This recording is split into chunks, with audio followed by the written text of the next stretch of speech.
L'Arabie Saoudite, nouveau centre névralgique du football peut-être. D'après CBS Sport, l'Arabie Saoudite veut s'offrir Neymar. L'Arabie Saoudite que vous avez quittée, c'est en train de devenir le centre du monde, là. Ces joueurs de foot parmi les plus talentueux au monde qui vont bientôt rejoindre le championnat saoudien et qui sont payés des sommes absolument astronomiques. Hein. Comment vous vivez tout ça? Est-ce que vous comprenez ce choix? Est-ce que vous vous dites c'est pas possible qu'ils nous plantent pour aller dans ce championnat pourri, en gros, prendre l'oseille? Les chiffres de son nouveau contrat donnent le tournis. C'est 200 millions d'euros de salaire par an, voilà. Ça fait 555 000 euros par jour. Lorsqu'on a à son âge une proposition qui est écrite à 200 millions d'euros, je pense qu'aucun d'entre nous ici ne pourrait refuser cette offre-là. Il n'y a pas, pas de position rédhibitoire, de par le fait qu'il y ait des joueurs qui peuvent aller jouer là-bas et se maintenir. Il y a rarement eu autant de curiosité et de fantasmes liés à un pays en matière de football que l'Arabie Saoudite. Jour important aujourd'hui, Cristiano Ronaldo est arrivé tout sourire dans son nouveau club à Al Nasser en Arabie Saoudite. Hi guys, see you soon. Bien, la réalité, c'est que derrière ces images, il y a un projet et une vision, un projet beaucoup plus grand. L'arrivée de Cristiano Ronaldo en Arabie Saoudite, le grand public l'a imaginé comme un énorme coup marketing pour le pays. Un petit peu sur le modèle de ce qu'avait pu faire le Qatar en faisant venir Messi au PSG ou en accueillant la Coupe du Monde. Eh bien en fait on est assez loin de tout ça. L'Arabie Saoudite est à un tournant de son histoire et a déjà amorcé la reconstruction du pays. C'est un changement de cap énorme pour eux, un plan à horizon 2030 qui ne consiste pas simplement à recruter des stars comme Benzema, Kanté ou Ronaldo, on est sur quelque chose de beaucoup plus grand, et qui en plus n'est pas du tout guidé par les mêmes motivations que celles de son pays voisin, le Qatar. Mais alors comment un pays fermé pendant des années, aussi critiqué dans sa gestion des droits de l'homme et de l'environnement, est en train de devenir le centre du football mondial? J'ai mené mon enquête, on est parti.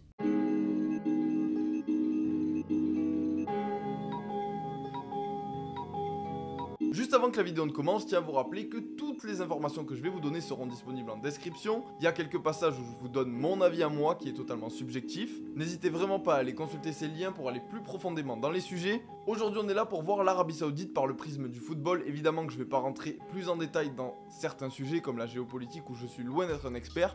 Mais néanmoins il va falloir faire un petit peu d'histoire pour tout comprendre. L'Arabie Saoudite c'est un immense pays situé au Moyen-Orient qui est composé en très grande partie de désert. Malgré tout il y a quand même pas mal de grandes villes. Les plus notables ça reste quand même Riyad, la capitale, Jeddah qui avec Riyad regroupe quasiment tous les plus grands clubs de foot du pays. Mais on peut aussi citer la Mecque ou Médine que vous connaissez sûrement pour leur immense héritage culturel sur l'islam. En tout, cet immense territoire comptabilise à peu près 40 millions de personnes. Si aujourd'hui je vous parle de l'Arabie Saoudite, vous allez sûrement penser soit au pèlerinage musulman, soit au pétrole. Et oui, le pétrole ça guide quasiment toute la vie des Saoudiens. Toute l'économie du pays ne repose presque que sur l'exploitation de son pétrole via la société État Aramco qui gère tout ce qui touche au pétrole dans le pays. Ça a fait du pays un État assez riche, et ça a au moins l'avantage de ne pas faire payer d'impôts à sa population. C'est pas pour rien qu'il y a autant de footballeurs qui partent jouer là-bas. À la tête du pays actuellement c'est un roi qui règne. C'est Salman Ben Abdelaziz qui est à la tête de la monarchie absolue saoudienne. Il applique une politique très stricte, bien différente de celle que l'on connaît chez nous. Le pays est ultra fermé au monde, le gouvernement ne laisse que très peu de place à sa population pour s'exprimer, la presse est contrôlée, internet censuré, et les minorités comme l'homosexualité, c'est même pas la peine d'y penser. C'est un crime dans le pays, vous pouvez risquer jusqu'à la peine de mort, qui au passage est une sanction toujours légale là-bas. Pour les femmes aussi, on en entend souvent parler, elles ne peuvent pas sortir sans la présence de leur mari. Elles ont interdiction de voter ou même de travailler. Et enfin, hors de question pour les Saoudiennes d'accueillir des touristes, le pays rejette toute culture occidentale. On est donc assez loin de ce que l'on connaît chez nous, mais il faut le dire, cette Arabie Saoudite elle est en train de s'effacer peu à peu en accordant de plus en plus de choses à sa population. Les femmes peuvent maintenant sortir, conduire, travailler, ou même faire des études et potentiellement voter. Tous ces changements, ils sont très récents et ils sont là uniquement grâce à un homme, Mohammed Ben Salman.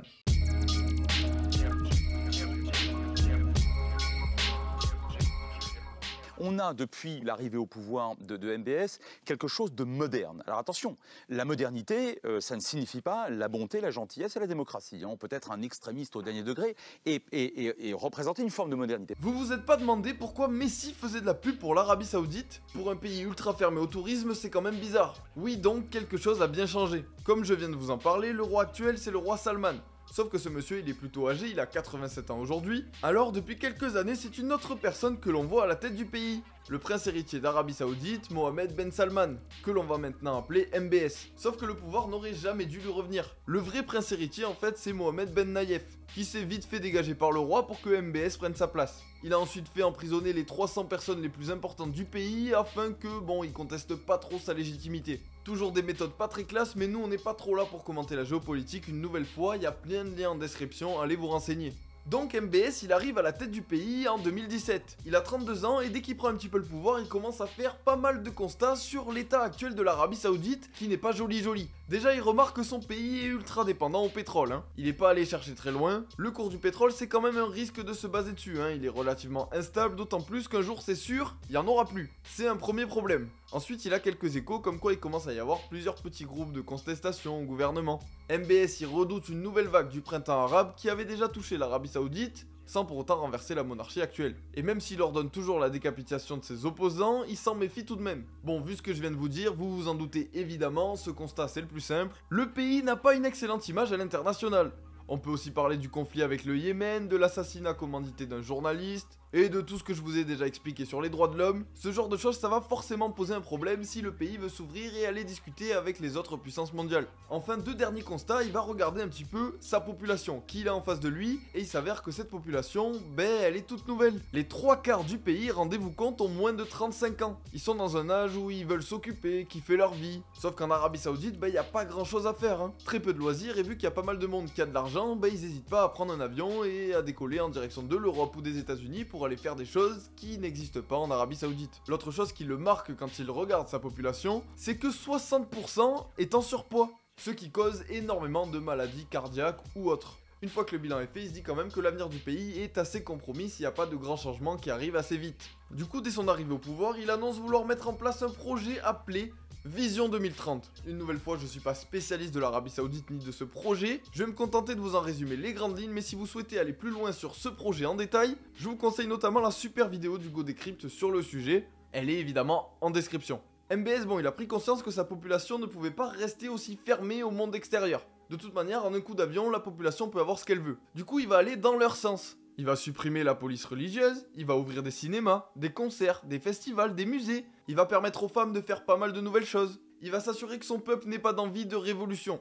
Il va leur donner tout ce dont ils ont besoin pour s'amuser, mais pour tout le reste, la politique, l'économie, c'est lui qui gère. C'est pour cela qu'on a pu voir par exemple Justin Bieber ou David Guetta récemment donner des concerts immenses à Riyad. Dans sa lancée, il va aussi ouvrir le pays au tourisme, chose qui était totalement impensable il y a encore 10 ans. Il va recruter Messi comme ambassadeur du tourisme en Arabie Saoudite. Il va devenir le sponsor de nombreux événements dans le monde entier, comme par exemple la dernière Coupe du Monde au Qatar, vous pouviez lire des visites saoudies un petit peu partout. Il va même inviter des influenceurs, on a pu voir Madi des Marseillais aller en Arabie Saoudite et parler du pays. Bref, une immense campagne de pub est lancée dans le monde entier pour attirer des millions de personnes chaque année. Vous avez peut-être aussi vu passer sur les réseaux sociaux quelques images de projets immobiliers du futur comme The Line, un immense immeuble en forme de ligne qui serait totalement autonome au milieu du désert. Vous avez peut-être aussi vu MBS rendre visite à Emmanuel Macron à Paris. Vous avez peut-être aussi entendu que l'Arabie Saoudite a essayé de participer à une tentative d'apaisement dans le conflit Ukraine-Russie. L'Arabie Saoudite s'ouvre au monde, elle veut devenir l'une des plus grandes puissances mondiales, et tant qu'à faire, elle va essayer d'impressionner le monde extérieur tout en rassurant sa population. Bon, et dans ce plan Vision 2030 qui est énorme, il y a une chose dont on n'a pas encore parlé qui est pourtant un pilier central du projet, le sport et plus précisément le football.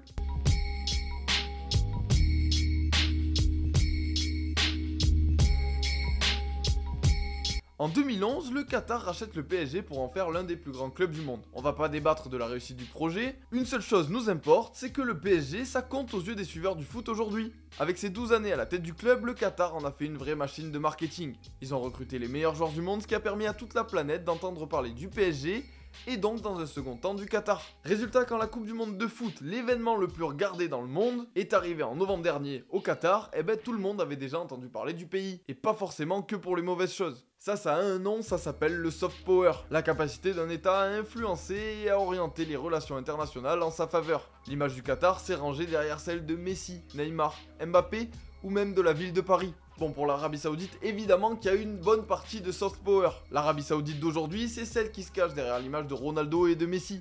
Elle va en profiter, c'est sûr, pour s'engager dans la diplomatie avec les pays du monde entier. Mais contrairement au Qatar, ça va beaucoup plus loin.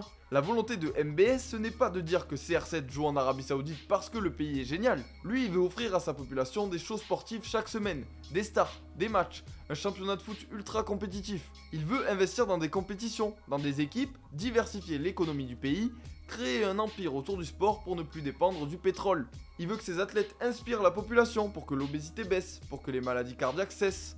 Il veut que la population s'amuse, prenne du plaisir, l'aime. Il veut que le monde entier se dise la même chose et vienne visiter le pays. Et pour faire ça, le budget est colossal. Je vous parlais tout à l'heure de la société Aramco qui gère le pétrole saoudien. Eh ben rien que le chiffre d'affaires de cette société, c'est égal au PIB du Qatar. Ça vous donne un ordre d'idée. Forcément, avec autant d'argent, ils ont pas fait les choses à moitié. En 2021, ils ont lancé le Grand Prix de Formule 1 d'Arabie Saoudite. Ils organisent le Paris-Dakar. Ils ont créé un nouveau circuit de golf. Ils ont reçu la Coupe du Monde de handball en 2022. Mais aussi des matchs de catch, de boxe. Ils ont investi dans l'e-sport. Ils vont même accueillir les Jeux Olympiques d'hiver asiatiques en 2029. Ça, c'est vraiment le plus choquant. Mais pour conquérir le sport le plus populaire du monde, il fallait mettre des grands moyens. À l'heure actuelle, l'Arabie Saoudite est en train de devenir une place forte du football mondial. Les finales de Supercoupe d'Italie et d'Espagne se jouent là-bas. La finale de la Coupe du Monde des clubs 2023 se jouera là-bas. La Coupe d'Asie 2027 se jouera là-bas. Il est très probable aussi que la Coupe du Monde 2030 ou 2034 se joue là-bas. Au passage, MBS est devenu très ami avec Gianni Infantino, le président de la FIFA. En plus de toutes ces compétitions, le pays se met à racheter des clubs, comme on l'a vu avec Newcastle, acheté en octobre 2021 pour 350 millions d'euros. En un an et demi, ils ont quand même réussi à ramener le club en Ligue des Champions, sans avoir dépensé à outrance comme a pu le faire le Qatar avec le PSG. On attend de voir ce que ça donnera dans le futur, mais le travail pour l'instant est très bon. Ils négocient aussi pour acquérir d'autres grands clubs, on l'a vu, ils veulent Manchester United. Là aussi, difficile de savoir où ils veulent aller avec ces grands clubs. En plus de tout ça, ils ont utilisé l'image de Messi, je vous en parlais tout à l'heure, comme ambassadeur du tourisme. Sauf qu'en plus de tout ça, c'est là qu'on sort un petit peu de l'exemple du Qatar qui avait déjà fait à peu près la même chose. Ils ont une enveloppe de 20 milliards d'euros pour toute autre chose. Et le gros du projet, c'est ça. C'est pas l'Europe. C'est pas non plus les événements qu'ils ont achetés et qui se jouent sur le sol saoudien. Le gros dossier, c'est leur championnat.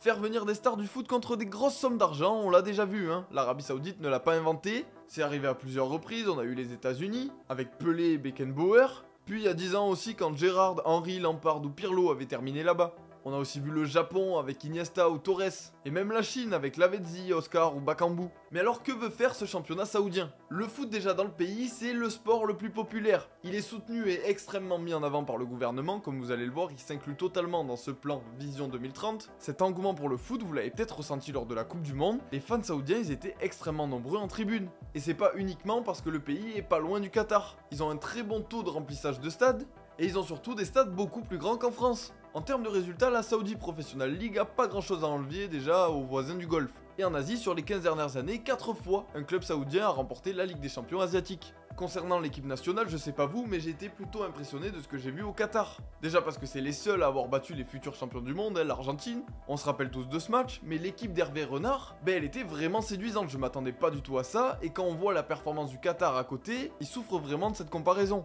En Saudi Professional League, il y a 16 équipes. Parmi ces 16 équipes, il y en a 5 qui se démarquent vraiment en étant les 5 grands clubs du pays. Il y a Al Hilal, le plus grand club saoudien et de loin, qui a remporté 4 fois la Ligue des Champions, 18 fois le championnat, qui a un stade de 67 000 places à Riyad, et dont la plupart des joueurs saoudiens constituent la colonne vertébrale de l'équipe nationale qu'on a vue à la Coupe du Monde.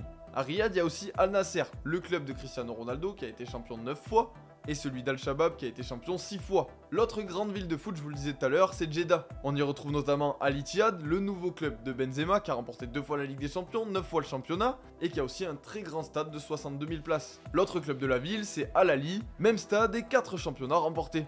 Dans l'univers du foot saoudien, ces dernières années, on a vu passer pas mal de joueurs qu'on connaissait. Bafétim Bigomis, Luis Gustavo, Talisca, ou même Stoïkov, le tout premier ballon d'or qu'ils ont réussi à avoir.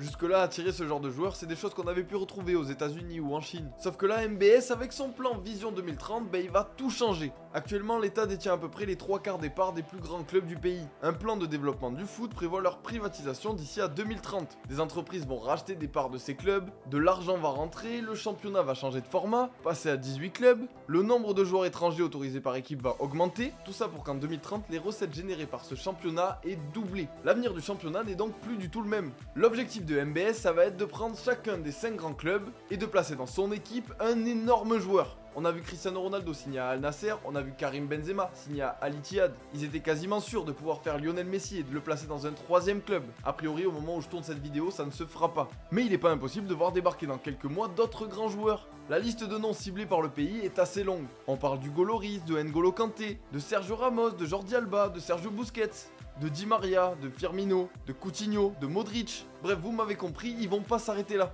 En plus d'une énorme star par équipe, ils veulent leur ajouter des joueurs confirmés. Le championnat en a déjà avec Marega, Carrillo, Aboubakar, Alvaro González. L'idée c'est donc de créer un championnat All-Star avec un capitaine et de bonnes équipes capables de toutes rivaliser pour le titre. Ça a donc un côté un petit peu bling bling, mais il y a une vraie volonté de compétitivité qui est assez nouvelle. Avec ce niveau de compétition, ils espèrent aussi pouvoir attirer de plus en plus de monde, et tout ce projet va être complété par un 3e point, la formation. L'Arabie Saoudite travaille depuis des années sur la création de nouvelles académies, on peut citer celle de Madsport, une académie sportive visant à former une nouvelle génération de champions sportifs saoudiens. Parce que les stars, ils ne veulent pas que les recruter, ils veulent aussi les former. Aujourd'hui, quasiment aucun joueur de foot saoudien ne peut s'exporter en Europe. Mais dans quelques années, tout cela sera possible. Les équipes de jeunes en Arabie Saoudite ont d'excellents résultats et il n'est pas exclu de voir la sélection nationale répéter de telles performances comme ils l'ont fait en 2022 sur les prochaines compétitions internationales. Et le recrutement de grands joueurs de foot, ça va totalement dans le plan Vision 2030. Prendre des joueurs ultra populaires qui vont quelque part jouer les influenceurs